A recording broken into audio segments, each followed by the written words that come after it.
আচ্ছা, পরীক্ষার রেজাল্ট খারাপ হলে অনেক যুবক এই পরীক্ষা দিয়ে কি হবে? কবরে কি এই পরীক্ষা দিয়ে জান্নাতের ফয়সালা হবে? হবে নাকি? এটার জন্য গলায় ফাঁসি দিয়ে মারা যায়। এর পেছনে সবচেয়ে বেশি দায়ী বাবা এবং মা।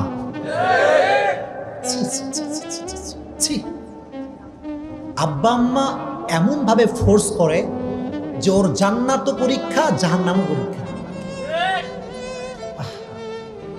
আমি দেখেছি অনেক বাবা মাকে পরীক্ষায় খারাপ রেজাল্ট করলে 1 মাস কথা বলে না, কথায় তাকায় না। ছেলের দিকে মানে যে ক্রাইম করে আসছে না মার্ডার করে আসছে বোঝাই মুশকিল হচ্ছে। এই যে 1 মাস আপনি কথা বলেন না আব্বাজান, তখন একজন লুচ্চা বন্ধু আসে, এসে বলো দোস্ত প্যারা নাই চিল, প্যারা নাই চিল।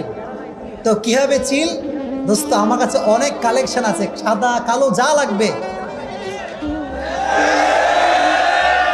1 নাম্বার দিনে এইটা বলে। তো যুবকটা ভালো ছিল তো বলে না আমার আব্বা আম্মা কথা আমার সঙ্গে বলবে, কোনো সমস্যা নাই। আবার বাসায় আসে, দেখেন বাসায় আব্বাকে বলে আব্বা সামনে বার ভালো রেজাল্ট করবো, আমাকে মাফ করে দাও। আব্বা বলে তুই যে রেজাল্ট করছিস সম্মান তো আমার শেষ, তুই আমার ছেলেই না, যা দূর হয়ে যা, দূর হয়ে যা। তখন বাসা থেকে আর বের হয়। তখন বন্ধু বলে দোস্ত বলছিলাম না প্যারা নাই, চলো কয়টা গার্লফ্রেন্ড লাগবে তোমার, আমি দিব, আমি দিব তোরে, আয় আয় আয় আয়। এইভাবে করে হাজার হাজার যুবকের জীবন যৌবন সব শেষ হয়ে যাচ্ছে। কথা বলেন ঠিক কিনা?